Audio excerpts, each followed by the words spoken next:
ಉತ್ತರ ಕನ್ನಡ ಜಿಲ್ಲೆಯ ಅಂಕೋಲಾ ತಾಲೂಕಿನ ಶಿರೂರು ಘಾಟ್ನಲ್ಲಿರುವಂತಹ ಬೆಟ್ಟ ಕುಸಿತ ಪ್ರಕರಣ ಏನಿದೆ ಇಲ್ಲಿಗೆ ಮುಖ್ಯಮಂತ್ರಿಗಳು ಇವತ್ತು ಭೇಟಿಯನ್ನ ಕೊಟ್ಟರು. ಧಾರಾಕಾರ ಮಳೆಯಲ್ಲಿ ದುರಂತ ವೀಕ್ಷಣೆಯನ್ನ ಮಾಡಿದ್ರು. ಆ ಘಟನಾ ಸ್ಥಳವನ್ನ ಮೃತರ ಕುಟುಂಬಕ್ಕೆ ತಲಾ 5 ಲಕ್ಷ ರೂಪಾಯಿ ಪರಿಹಾರವನ್ನ ಕೂಡ ಘೋಷಣೆಯನ್ನ ಮಾಡಿದ್ದಾರೆ. ಸಕಲೇಶಪುರ ಹೆದ್ದಾರಿ ಕುಸಿತ ಸ್ಥಳಕ್ಕೆ ಕುಮಾರಸ್ವಾಮಿ ಅವರು, ಕೇಂದ್ರ ಮಂತ್ರಿಗಳು, ಇನ್ನೊಂದು ಕಡೆಗೆ ವಿರೋಧ ಪಕ್ಷದ ನಾಯಕರಾಗಿರುವಂತಹ ಅಶೋಕ್ ಅವರು ಕೂಡ ಭೇಟಿ ಕೊಟ್ಟರು. ನೆರೆ ವೀಕ್ಷಣೆಗೆ ಬಂದಂತಹ ಸಚಿವೆ ಹೆಬ್ಬಾಳ್ಕರ್ ಅವರಿಗೆ ತರಾಟೆಗೆ ತೆಗೆದುಕೊಂಡಿದ್ದಾರೆ. ಸೊ ಏನಾಯ್ತು ನೋಡಿ.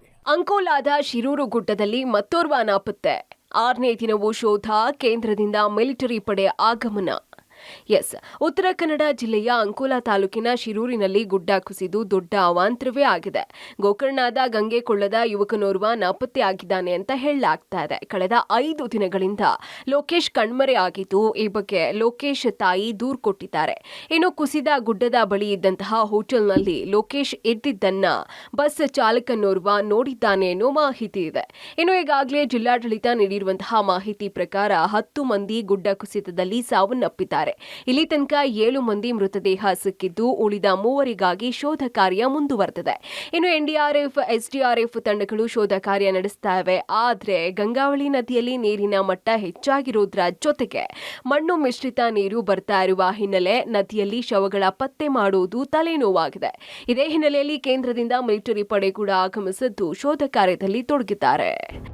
ಶಿರೂರಿನಲ್ಲಿ ಭೂಕುಸಿತದಿಂದ ಈಗಾಗಲೇ 10 ಜನರು ಸಾವನ್ನು ಅಪ್ಪಿರುವಂಥದ್ದು. ಅದರಲ್ಲಿ 7 ಜನರ ಶವ ಸಿಕ್ಕಿರುವಂಥದ್ದು. ಇನ್ನು 3 ಜನರ ಶವ ಸಿಗಬೇಕು.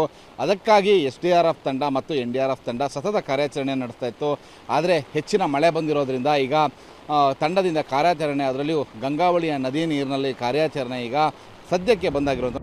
ಇನ್ನು ಶೋಧ ಕಾರ್ಯಾಚರಣೆಗೆ ಕೇರಳ ಸರ್ಕಾರ ಕೂಡ ಸಾಥ್ ಕೊಟ್ಟಿದ್ದು, ಕೇರಳ ಪೊಲೀಸರು ರೆಸ್ಕ್ಯೂ ಟೀಮ್ ಕಾರ್ಯಾಚರಣೆಯಲ್ಲಿ ಭಾಗಿಯಾಗಿವೆ. ಇನ್ನು ಜಗಲ್ಪೇಟ್ನಿಂದ ಕೇರಳಕ್ಕೆ ಟ್ರಕ್ನಲ್ಲಿ ಟಿಂಬರ್ ಒಯ್ತಾ ಇದ್ದಂತಹ ಅರ್ಜುನ್ ಸಹ ಇಲ್ಲಿ ತನಕ ಸಿಕ್ಕಿಲ್ಲ. ನಾಳೆ 2ನೇ ಮದುವೆ ವಾರ್ಷಿಕೋತ್ಸವ ಆಚರಿಸಿಕೊಳ್ಬೇಕಾಗಿದ್ದಂತಹ ಅರ್ಜುನ್ ಜೀವಂತ ಬರಲಿ ಅಂತ ಕುಟುಂಬಸ್ಥರು ಕಾಯ್ತಿದ್ದಾರೆ. ನಾವೀಗ ಶಿರೂರು ಭಾಗದಲ್ಲಿರುವಂತಹ ಗುಡ್ಡ ಕುಸಿತ ಪ್ರದೇಶದಲ್ಲಿದ್ದೀವಿ. ನಾನು ನಿಮಗೆ ತೋರಿಸ್ತೀನಿ. ಆ ಕಾರ್ಯಾಚರಣೆ ಅತಿ ವೇಗದಲ್ಲಿ ಮಾಡ್ತಾ ಇರುವಂಥದ್ದು. 2 ಟ್ರಕ್ಗಳು ಆ ಭಾಗದಲ್ಲಿ ಸಿಲುಕಿಕೊಂಡಿದೆ ಅನ್ನುವಂಥದ್ದು. ಒಂದು ತಮಿಳುನಾಡು ಮೂಲದ್ದು, ಇನ್ನೊಂದು ಕೇರಳ ಮೂಲದ್ದು. ಕೇರಳ ಮೂಲದ ಅರ್ಜುನ್ ಅವರ ಒಂದು ಬದುಕಿದ್ದಾರೆ ಅನ್ನುವಂತಹ ಒಂದು ಮಾಹಿತಿಯನ್ನು ಅವರ ಕುಟುಂಬದವರು ಹೇಳ್ತಾ ಇರುವಂತಹದ್ದು. ಶಿರೂರು ಗುಡ್ಡ ಕುಸಿತದ ಸ್ಥಳ ವೀಕ್ಷಿಸಿದ ಮುಖ್ಯಮಂತ್ರಿ. ಅಂಕೋಲದ ಶಿರೂರು ಗುಡ್ಡ ಕುಸಿತ ಸ್ಥಳಕ್ಕೆ ಸಿಎಂ ಸಿದ್ದರಾಮಯ್ಯ ಭೇಟಿ ನೀಡಿದ್ರು. ಸಿಎಂ ಜೊತೆ ಕಂದಾಯ ಸಚಿವ ಕೃಷ್ಣ ಬೈರೇಗೌಡ, ಮಂಕಾಳು ವೈದ್ಯ, ಶಾಸಕ ಸತೀಶ್ ಸೈಲ್ ಸಾಥ್ ನೀಡಿದ್ರು. ಇನ್ನು ಸುರಿತಾ ಇದ್ದಂತಹ ಮಳೆಯ ನಡುವೆಯೇ ಸ್ಥಳ ಪರಿಶೀಲನೆ ನಡೆಸಿದ್ರು. ಗೋವಾ ಮತ್ತೆ ಕಾರವಾರ ರೋಡ್ ಪಕ್ಕ ಅಂಕೋಲಾ ನ್ಯಾಷನಲ್ ಹೈವೇ, ಅದು ನ್ಯಾಷನಲ್ ಹೈವೇ 66 ಈ ಲ್ಯಾಂಡ್ ಸ್ಲೈಡಿಂಗ್ ಆಗಿದೆ. 10 ಜನರು ಮಿಸ್ಸಿಂಗ್ ಆಗಿದ್ದಾರೆ. ಅದರಲ್ಲಿ 7 ಜನರ ಡೆಡ್ ಬಾಡಿ ರಿಕವರ್ ಆಗಿದೆ. ಇನ್ನು 3 ಜನರು ಇನ್ನೂ ಮಿಸ್ಸಿಂಗ್ ಆಗಿದ್ದಾರೆ, ಇನ್ನು ರಿಕವರ್ ಆಗಿಲ್ಲ. Rescue operation going on. ಯಾರು ಸಾವನ್ನಪ್ಪಿದ್ದಾರೆ ಅವರಿಗೆ 5 ಲಕ್ಷ ಪ್ರತಿಯೊಬ್ಬರಿಗೂ ಕೂಡ ಕೊಡಬೇಕು ಅಂತ ಅವತ್ತು ಹೇಳಿದ್ದೆ. ಅಂದಹಾಗೆ ಅಂಕೋಲಾ ತಾಲೂಕಿನ ಉಳುವರೆ ಗ್ರಾಮಕ್ಕೆ ಭೇಟಿ ನೀಡಿದಂತಹ ಬಿಜೆಪಿ ರಾಜ್ಯಾಧ್ಯಕ್ಷ ವಿಜಯೇಂದ್ರ ಸಂತ್ರಸ್ತರನ್ನ ಭೇಟಿ ಮಾಡಿದ್ರು. ಸರ್ಕಾರ ತ್ವರಿತಗತಿಯಲ್ಲಿ ಸರ್ಕಾರ ಕಾರ್ಯಾಚರಣೆ ಮಾಡಬೇಕಾಗಿತ್ತು. ಸಿಎಂ ಗುಡ್ಡ ಕುಸಿದ ದಿನವೇ ಬರಬೇಕಾಗಿತ್ತು. 6 ದಿನದ ನಂತರ ಸ್ಥಳಕ್ಕೆ ಬಂದಿದ್ದಾರೆ. ಸದನದಲ್ಲಿ ಇರೋದಕ್ಕಿಂತ ಇದೇ ಮುಖ್ಯ ಆಗಿತ್ತು ಅಂತ ಬಿವೈ ವಿಜಯೇಂದ್ರ ತಿಳಿಸಿದ್ರು. ಮಾನ್ಯ ಮುಖ್ಯಮಂತ್ರಿಗಳನ್ನ ಆಗ್ರಹವನ್ನ ಮಾಡ್ತಾನೆ.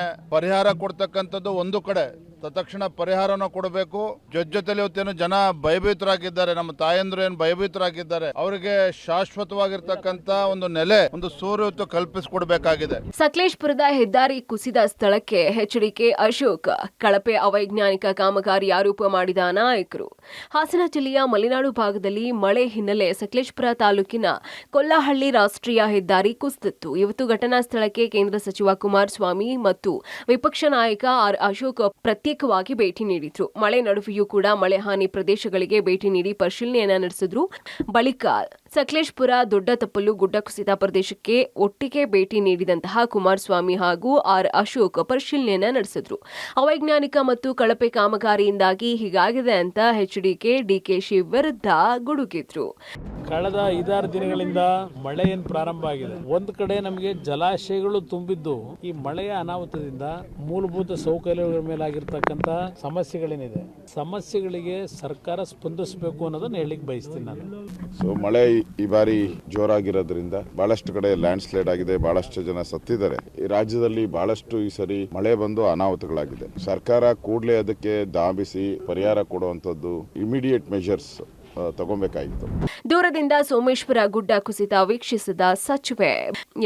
ಉಡುಪಿ ಬ್ರಹ್ಮಾವರ ನೆರೆ ಪರಿಸ್ಥಿತಿ ವೀಕ್ಷಣೆ ಮಾಡಿ ಬೈಂದೂರಿಗೆ ಲಕ್ಷ್ಮೀ ಹೆಬ್ಬಾಳ್ಕರ್ ಆಗಮಿಸಿದ್ರು. ಈ ವೇಳೆ ಸೋಮೇಶ್ವರ ಗುಡ್ಡ ಕುಸಿತ ಸ್ಥಳಕ್ಕೆ ಹೋಗದೆ ದೂರದಿಂದಾನೇ ವೀಕ್ಷಿಸಿ ಹೋಗಿದ್ದಕ್ಕೆ ಸಚಿವೆ ಹೆಬ್ಬಾಳ್ಕರ್ಗೆ ಸ್ಥಳೀಯರು ತರಾಟೆಗೆ ತೆಗೆದುಕೊಂಡಿದ್ದಾರೆ. ಬೀಚ್ ದೇವಸ್ಥಾನ ನೋಡೋದಿಕ್ ಬಂದಿದ್ದ, ಗುಡ್ಡ ನೋಡೋದಿಕ್ ಬಂದಿದ್ದ ಅಂತ ಗ್ರಾಮಸ್ಥರು ಬೇಸರಗೊಂಡಿದ್ದಾರೆ. ನೋಡಿ ಇಲ್ಲಿಗೆ ಸ್ಟಾರ್ಟ್ ಮಾಡಿದ್ರೆ ಅಲ್ಲಿಂದ ಇಲ್ಲಿ ಬಿಟ್ಟದ್ದು ಹೇಗೆ? ಹಾಗಾದ್ರೆ ಅಲ್ಲಿ 100 ಮೇಲೆ ನಮ್ಮ ಎಸ್ಸಿಗಳ ನೀರು, ಹಾಗಾದ್ರೆ ಅದು ಬಿಟ್ಟು ಇಲ್ಲಿ ಸ್ಟಾರ್ಟ್ ಮಾಡಿ ಫಿನಿಶಿಂಗ್ ಮಾಡಿಕೊಂಡು ಒಂದೇ ಲೆಕ್ಕದಲ್ಲಿ ಮಾಡಬೇಕಲ್ಲ. ಇನ್ನು ಮಡಿಕೇರಿಯ ಸೋಮವಾರಪೇಟೆ ಮಳೆಹಾನಿ ಪ್ರದೇಶಕ್ಕೆ ಸಚಿವ ಬೋಸರಾಜು ಭೇಟಿ ನೀಡಿದ್ರು.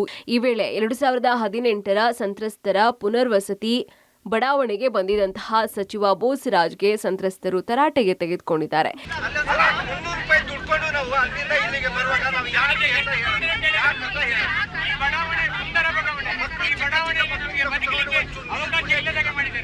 ಇನ್ನು ಬೀದರ್ನಲ್ಲಿ ಸತತ 3 ದಿನಗಳಿಂದ ಮಳೆಯಾಗ್ತಾ ಇದ್ದು ಮುಂಜಾಗ್ರತಾ ಕ್ರಮವಾಗಿ ಕಾರಂಜ ಹಿನ್ನೀರು ಹಾಗೂ ಕೆರೆಗಳಿಗೆ ಜನರು ಇಳಿಯದಂತೆ ಜಿಲ್ಲಾಡಳಿತ ಹಾಗೂ ಪೊಲೀಸ್ ಇಲಾಖೆ ಬ್ಯಾನ್ ಮಾಡಿದೆ. ಆದರೂ ಜನರು ಕಾರಂಜ ಹಿನ್ನೀರಿಗೆ ಇಳಿದು ಹುಚ್ಚಾಟವನ್ನ ಮೆರೀತಾ ಇದ್ದಾರೆ. ಇನ್ನು ಬೆಳಗಾವಿಯಲ್ಲಿ ಮಲಪ್ರಭಾ ನದಿ ದಾಟಿ ರೈತರು ಜಮೀನಿಗೆ ಹೋಗೋದಕ್ಕೆ ಪರದಾಡ್ತಾ ಇದ್ದಂತಹ ಬಗ್ಗೆ ಪಬ್ಲಿಕ್ ಟಿವಿ ವರದಿ ಪ್ರಸಾರ ಮಾಡಿದ ಬೆನ್ನಲ್ಲೇ ಕಿತ್ತೂರು ತಾಲೂಕಿನ ಹುಣಶಿಕಟ್ಟಿ ಗ್ರಾಮಕ್ಕೆ ಡಿಸಿ ಮೊಹಮ್ಮದ್ ರೋಷನ್ ಭೇಟಿ ನೀಡಿದ್ರು. ಜಮೀನಿಗೆ ಹೋಗೋದಕ್ಕೆ ರೈತರಿಗೆ ಬೋಟ್ ವ್ಯವಸ್ಥೆ ಕಲ್ಪಿಸಿಕೊಡ್ತೀವಿ ಅಂತ ಭರವಸೆ ಕೊಟ್ಟರು. ಇನ್ನು ಚಿಕ್ಕಮಗಳೂರಿನ ಮುಳ್ಳಯ್ಯನಗಿರಿಯಲ್ಲಿ ಭಾರೀ ಮಳೆ ಹಿನ್ನೆಲೆಯಲ್ಲಿ ಹಿರೇಕೊಳಲೆ ಕೆರೆ ಕೋಡಿ ಬಿದ್ದಿದೆ. ಜಿಲ್ಲೆಯ ಪ್ರವಾಸಿ ತಾಣಗಳಲ್ಲಿ ಒಂದಾದಂತಹ ಇಲ್ಲಿ ಸಿನಿಮಾ ಚಿತ್ರೀಕರಣವೂ ನಡೆದಿದೆ. ಇನ್ನು ಕೋಡಿ ಬಿದ್ದಂತಹ ಕೆರೆಗೆ ಸಿಟಿ ರವಿ ಸಹಿತ ಹಲವರು ಬಾಗಿನ ಅರ್ಪಿಸಿದ್ರು.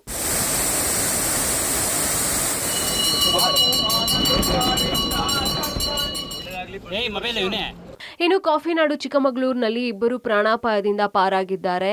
ಎನ್ಆರ್ಪುರ ತಾಲೂಕಿನ ಬಾಳೆಹೊನ್ನೂರು ಸಮೀಪದ ದೇವಸ್ಥಾನ ಎಸ್ಟೇಟ್ ಬಳಿ ಚಲಿಸ್ತಾ ಇದ್ದಂತಹ ಕಾರಿನ ಮೇಲೆ ಬೃಹತ್ ಮರವೊಂದು ಬಿದ್ದಿದೆ. ಇನ್ನು ಕಾರಿನ ಬ್ಯಾನೆಟ್ ಮೇಲೆ ಮರ ಬಿದ್ದಿದ್ರಿಂದ 2 ಪಾರಾಗಿದ್ದಾರೆ. ಒಟ್ಟಾರೆ ಮಳೆಯಿಂದಾಗಿ ರಾಜ್ಯದಲ್ಲಿ ನಾನಾ ಅವಾಂತರಗಳಾಗ್ತಾ ಇದ್ದು ಜೊತೆಗೆ ರಾಜಕೀಯ ನಾಯಕರ ಕೆಸರರ ಚಾಟಕ್ಕೂ ವೇದಿಕೆ ಆಗಿದೆ. News desk public TV.